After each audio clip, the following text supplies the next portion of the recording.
with a responsibility to establish criteria, rules, and procedures for the appointment of ITUT technical experts. Various other NCA staff are also serving as rapporteurs and editors on a number of study groups, with one staff being appointed recently to the position of Vice Chairman of the ITUT SG12 Regional Group for Africa. Apart from our work at the global level on standardization, in 2013, ECOWAS at the World Radio Conference Preparatory and Digital Switch Over meeting adopted Ghana's proposal to develop a common DTT receiver specification for the West African sub-region based on some standards which have been developed by the authority. These engagements clearly show how Ghana, through the NCA, under the guidance of the Ministry of Communications, is contributing to the development of standards at the global level. The result of our regulatory work and contribution towards the development of standards is being translated and implemented through the investment and establishment of conformance laboratories and equipment for compliance monitoring.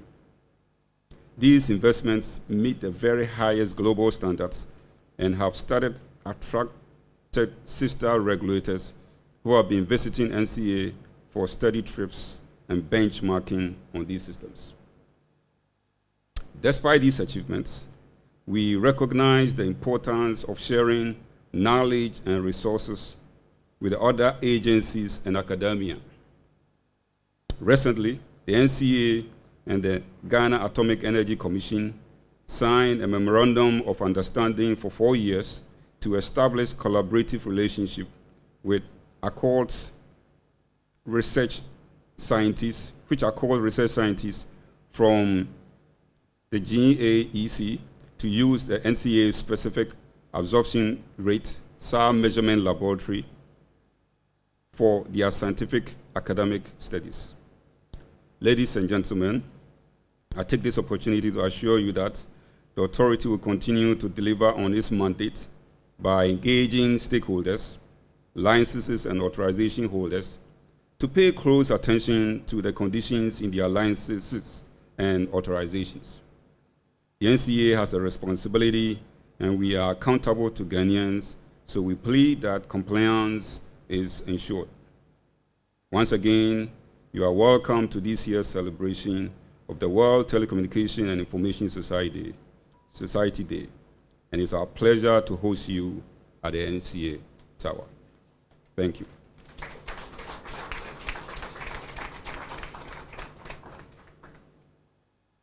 Thank you very much, sir. Next, we have the speech of the ITU Secretary General to be read to us by the board chair of the NCA, Mr. Kwaku Chiado.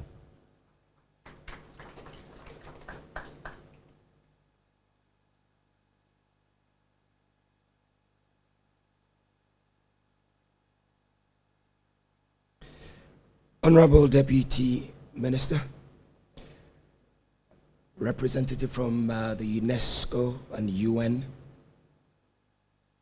Director General and his team, representative of the CDS, distinguished ladies and gentlemen.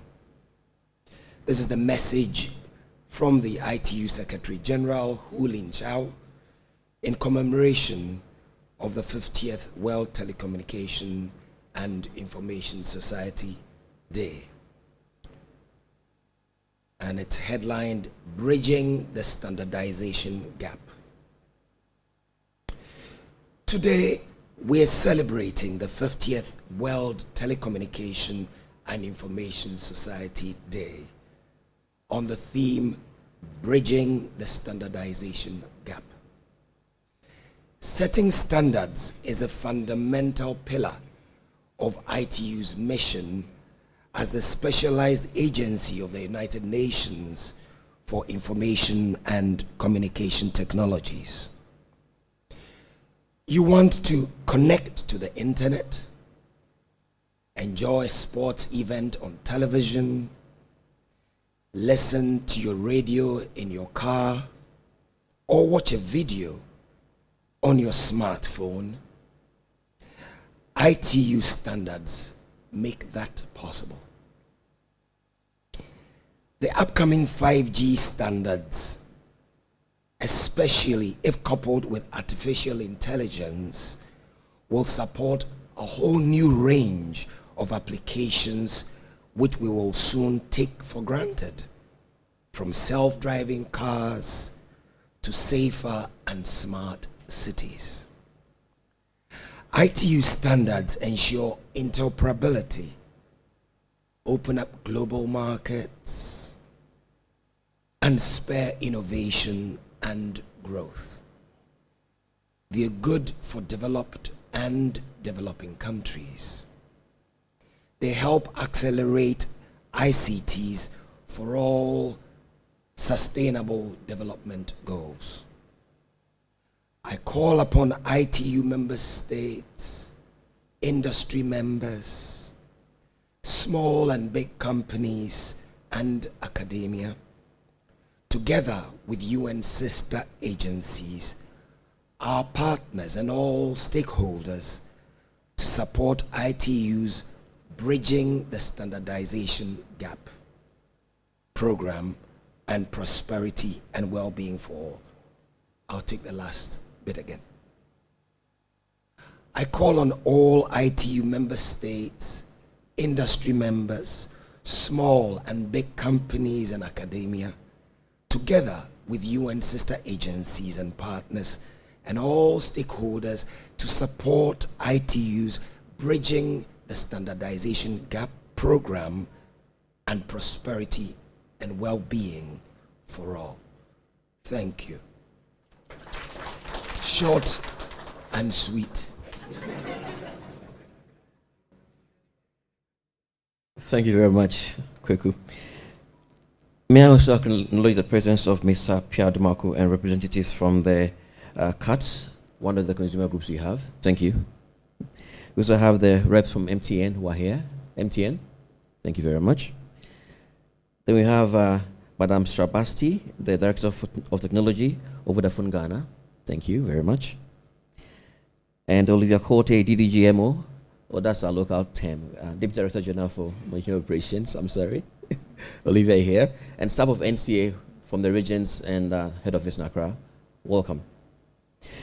Now, before I call on the UNESCO country officer to speak to us, let me just mention that the topic for the discussions after the session is, of course, bridging the standardization gap. And we have speakers who include Roberta Paya, Chief Manager of the Legal Division at the NCA here, Isaac Kofi Boateng, Deputy Director for Regulatory Administration here at the NCA, Samuel Bartels, Regulatory Manager of MTN on behalf of the Telecoms Chamber, and Apia Kusia Dumarco, Center Coordinator for CAS International.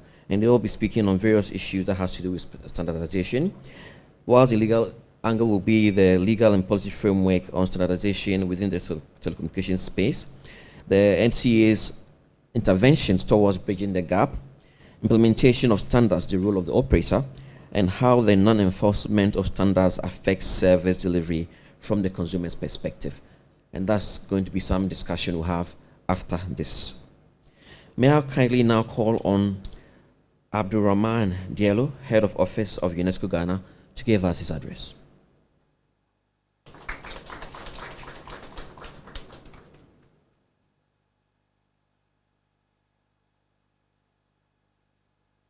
Honorable Minister, Deputy Minister of Communication, George Anda, Board Chairman of NCA, Director General of NCA, distinguished invited guests. The United Nations is honored to join you as you mark this year's World Telecommunication and Information Society Day to raise awareness of the possibilities that the use of the internet and other information communication technologies can bring to societies and economies. I'm very pleased to share with you the message of the Secretary General of the United Nations, Mr. Antonio Guterres. Today, we celebrate the 50th anniversary of the World Telecommunication Information Society Day, highlighting the importance of international technology standards in accelerating innovation worldwide. Technological advances such as 5G and the Internet of Things have the potential to deliver considerable social and economic benefits and to drive progress towards the Sustainable Development Goals. The standards-making process of the International Telecommunication Union is more important than ever.